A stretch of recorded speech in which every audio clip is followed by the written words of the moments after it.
पर फिर से खड़ा करना चाहता हूँ, उस काम में लगा। तो ये सूत्र, आखिरी सूत्र से फिर मैं उल्टा चलता हूँ, पीछे तक आता हूँ। आखिरी सूत्र ये है कि अपने रसोई घर में से दो चीजों को निकाल के बाहर करिए, एक तो शुगर, चीनी, शक्कर, और दूसरा ये डबल रिफाइंड तेल, ट्रिपल रिफाइंड तेल, डालडा, वनस्पति घी, वेजिटेबल ऑयल, ये दोनों बाहर करिए। अंदर क्या लाना है? स्वयं पाक घर में लाना है गुड़ या तो काकवी, और तेल के रूप में तो जो भी शुद्ध तेल आपके आसपास निकलता है उसको, ये दोनों घर में लाना है, और ये दो बाहर से। भोजन में इसका कल से ही अगर करेंगे तो बहुत अच्छा लाभ मिलेगा आपको। आप में से किसी को भी अगर डायबिटीज है, किसी को भी गुर्दे दुख रहे हैं, किसी को भी कमर दुख रही है, ये कल से ही शुरू कर दीजिए। शक्कर बन, गुड़ चालू, शक्कर बन, काकवी शुरू, और ये रिफाइंड तेल बन, शुद्ध तेल शुरू। मैं 15 दिन की आपको गारंटी दे रहा हूँ, 15 से ज्यादा दिन नहीं लगेंगे। 15 दिन के बाद आप अपनी शुगर टेस्ट कराना, पहले से ज्यादा बेहतर स्थिति होगी। और 2 महीने बाद कराएंगे तो शुगर हो सकता है नॉर्मल ही हो जाए, बिना इंसुलिन के, बिना औषधि के। ये गुर्दे दुखना अपने आप बंद हो जाए, कमर दुखना अपने आप बंद हो जाएगा, पेट में एसिडिटी अपने आप खत्म हो जाएगी, ये चला ही जाएगा। शरीर आपका पहले से बहुत अच्छा हो जाएगा। चाय में भी गुड़ की चाय बनती है कि नहीं, और वो शक्कर से अच्छी होती है, टेस्ट में भी अच्छी है। गुड़ की चाय पीजिए, काकवी की चाय पीजिए, दूध में डालना है तो गुड़ मिलाइए, दूध में मिलानी है तो काकवी मिलाइए, अगर काक में मिलाना है तो गुड़ मिलाइए, और मिलाना है तो काकवी मिलाइए। शुगर बिल्कुल बंद। बासुंदी भी खानी है तो गुड़ की खाइए, हाँ,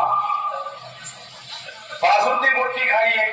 खीर बनानी है तो गुड़ की बनाइए, खीर बनानी है तो काकवी की बनाइए, लड्डू बनाना है तो गुड़ का बनाइए, काकवी का बनाइए। जो मिठाई आपको बनानी है खूब बनाइए, गुड़ की बनाइए।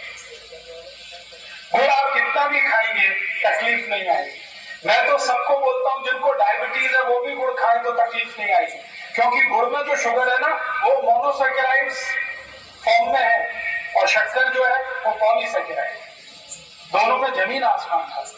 इसलिए गुड़ खाइए, काकवी खाइए, कोई तकलीफ।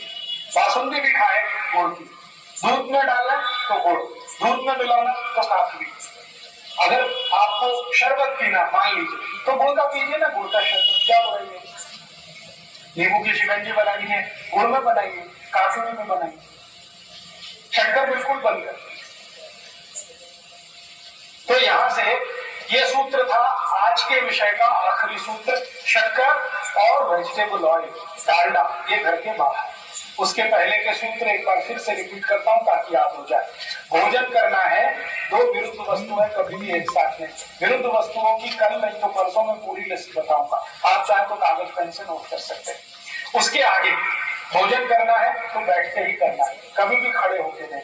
भोजन करना है तो धीरे धीरे करना है, सावकाश करना है। भोजन दोपहर का किया तो 20 मिनट विश्रांति जरूर करनी है। भोजन रात का किया तो 2 घंटे तक विश्रांति नहीं करनी। विश्रांति जब भी करेंगे सिर आपका पूर्व की दिशा में रखना है, पांव हमेशा पश्चिम में रहे तो अच्छा है। कोई बहुत मजबूरी आए तो दक्षिण में सिर कर सकते हैं।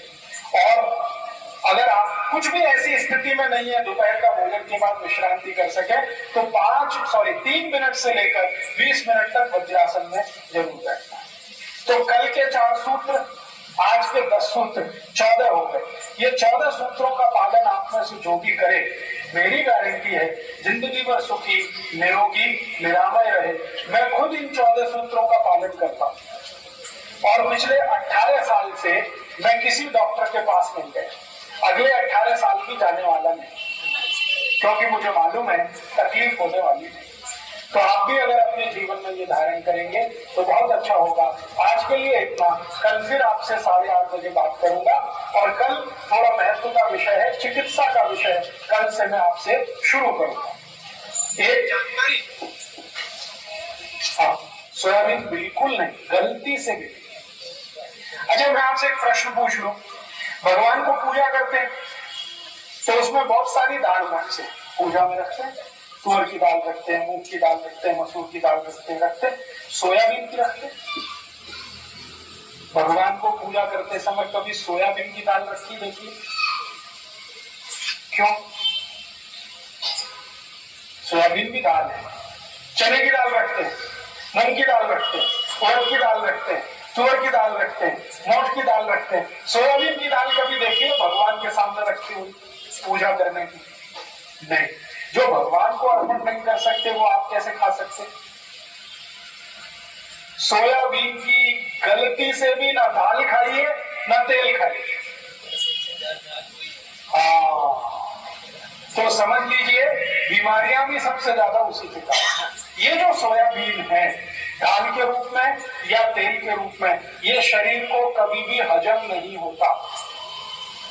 या दूसरे शब्दों में कहूं तो सोयाबीन का कुछ भी आप खाएं, शरीर उसको डाइजेस्ट नहीं कर सकता, उसका पाचन नहीं कर सकता, क्योंकि उसको पचाने के लिए जो कुछ एंजाइम्स चाहिए वो है ही नहीं मनुष्य के शरीर। तो आप बोलेंगे फिर ये किसके लिए है? सोयाबीन को पचाने की ताकत सिर्फ डूकर में है और किसी में। डूकर के पोट में एक एंजाइम बनता है, वो सोयाबीन को पचा सकता है, बाकी किसी के भी शरीर में वो एंजाइम नहीं है जो सोयाबीन को पचा सके। आप कहेंगे सोयाबीन में तो प्रोटीन है। हाँ प्रोटीन है, लेकिन प्रोटीन को डाइजेस्ट करना पड़ेगा, उसके लिए जो एंजाइम चाहिए वो पोट में है ही नहीं। इसलिए मनुष्यों को सोयाबीन का तेल, सोयाबीन की दाल, सोयाबीन का कुछ भी, सोयाबीन का अगर वो आता है ना दूध आजकल आने लगा, ये सब निषिद्ध है आपके लिए। आप कभी मत खाना है, कितना भी सस्ता मिले कभी मत खाना, और कितना भी महंगा मिले तेल खाना, मूंगफली का हो, तिल का हो, सूरजमुखी का हो। नहीं तो मैंने आपको कहा एक तेल आता है सरसों का, सरसों का तेल इधर चलता, राई का तेल जिसको कहते, नहीं चलता तो छोड़ दो, जो आपके यहाँ चलता वही लो, लेकिन शुद्ध तेल खाना। ये वेजिटेबल ऑयल भी है ना, ये भी तो तेल ही है ना, ये नहीं खाना था। डालडा, या डालडा जैसे नाम से आता है, गगन, तरंग, नंबर 1, हनुमान जी, ये और वो, ये सब खतरे ही खतरे हैं, जहर ही जहर। एक जानकारी छोटी सी कि जितने सूत्र मैं बता रहा हूं उन पर आधारित पुस्तकें हैं। स्वदेशी चिकित्सा, सौंदर्य चिकित्सा, अष्टांग हृदय के आधार पर चिकित्सा, वो पुस्तकों के रूप में आप ले सकते हैं। 6-7 पुस्तकें। और मेरी व्यक्तिगत अपील है कि हमारे अभियान, हिंद स्वराज अभियान का, हमारे बहुत सारे कार्यकर्ताओं का बनाया हुआ खादी का कुछ कपड़ा यहाँ आया है। आप अगर उसे खरीदेंगे तो हमारे आंदोलन को और अभियान को कुछ फंड्स उसमें से मिलेंगे और उससे हम अपने काम को आगे चला सकेंगे। हम किसी से डोनेशन नहीं लेते हैं, लेकिन खादी बेचकर जो फंड्स आते हैं उससे इस अभियान को आगे बढ़ाते हैं। तो खादी भी है, पुस्तकें भी हैं, आप लें। आपका आभार, बहुत धन्यवाद। कल हम आएंगे, ठीक समय से आने की कोशिश करेंगे तो ज्यादा बताने में सुविधा होगी। धन्यवाद।